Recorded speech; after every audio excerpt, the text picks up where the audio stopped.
you said you're talking about being in the zone and motors, like a lot of the things I do, it's because I'm addicted to that feeling. Mm-hmm. Do you have a time that you can pinpoint that was like your peak experience of being in the zone or the flow or out of body or anything like that? Mm-hmm.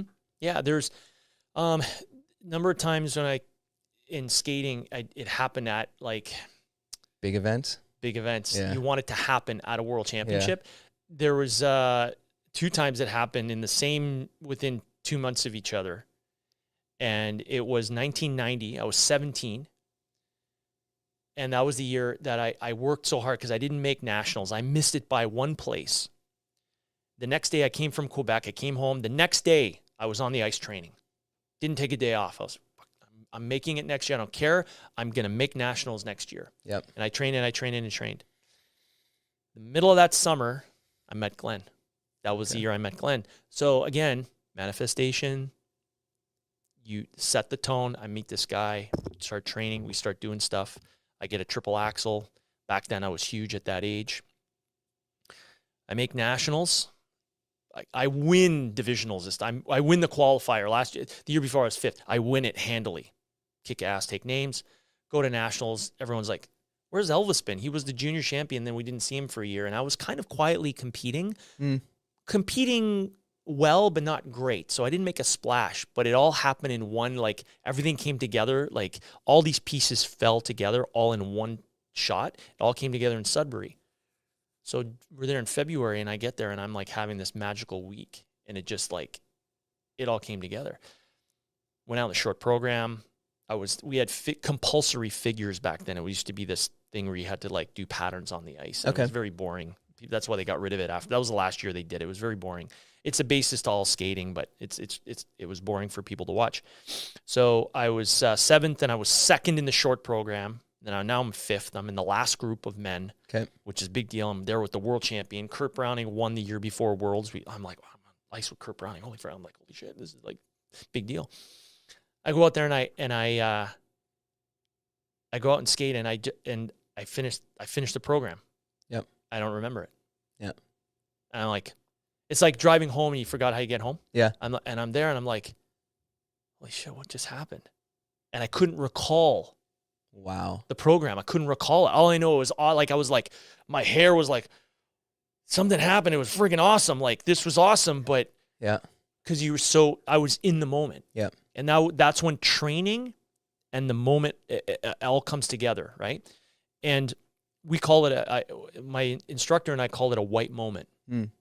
Because it's like you're floating and it's all high vibration and you're just like, wow. You feel ecstatic physically. Yeah, just this euphoria. Yeah. That it didn't matter what marks I got or what place. I was like, oh my God, something just happened that was awesome. And everyone in the rink felt it. They were like freaking out. Like it was so cool. Yeah. And then I go to Worlds and the same thing happened. It was in Halifax. We had the World Championships in our home country. It was really exciting. And the same thing, it just erupted. And I was just like, I got off and was like, I can't recall what just happened, right? And then you're out there and you have those ones where you're out there and it's a nightmare. And and everything's in slow motion. You're like, I'm going down, boom. And you're like, oh my God. And you're like missing jumps and things. And you're just not in it. You're off. But there's a number of times where that's happened. And when I did the first quad triple in Hamilton against the top 6 guys in the world, super pressure packed, it was another like white moment. It was like so amazing. The only thing is I never quite had it at Olympics. I had great moments at Olympics. Like 92 was awesome. It was almost that white moment. I skated so well and I half remembered it. I remembered parts of it. So I was in and out of it. It still was great. I was just in and out of it.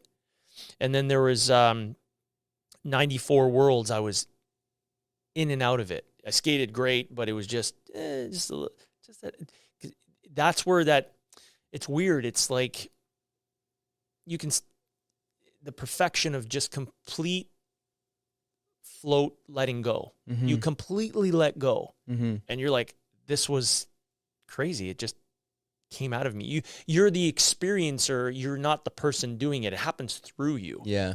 It's like someone else did it and I was along for the ride and you're like, this is cool. Yeah. Right. Yeah, you're observing it. Exactly. Yeah. Yeah. It's so awesome. And I love that, especially like even, training in the car and getting the feel of a little further and just all of that, those nuances, suspension in the tire and then you got to deal with the guys, but you have your track training, you're just solo quality and stuff. But then, with everybody else too, you're aware of everything, but aware of nothing. Mm-hmm.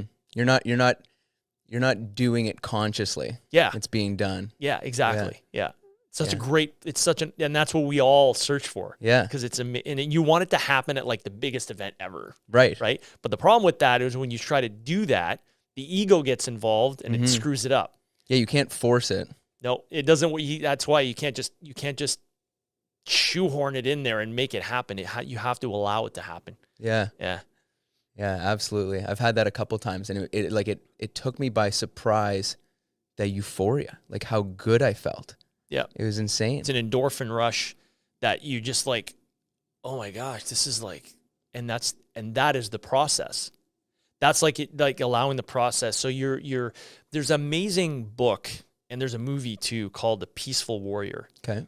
If you ever get a chance, go. Nick Nolte's in it. He plays the guru in the movie, but the book is awesome too. It's about a gymnast. Okay. And he's like a university level gymnast. It's an amazing story, true story.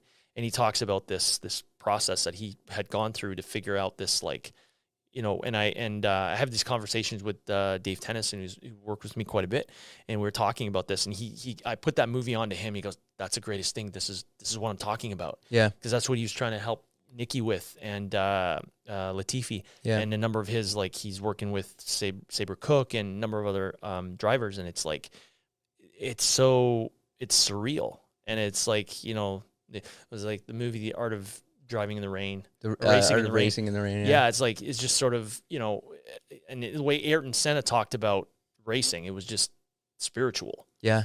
Right, and you get to that point where your skill level allows you to access certain parts of your psyche that is, you can't get it anywhere else until you do but you have to do the training.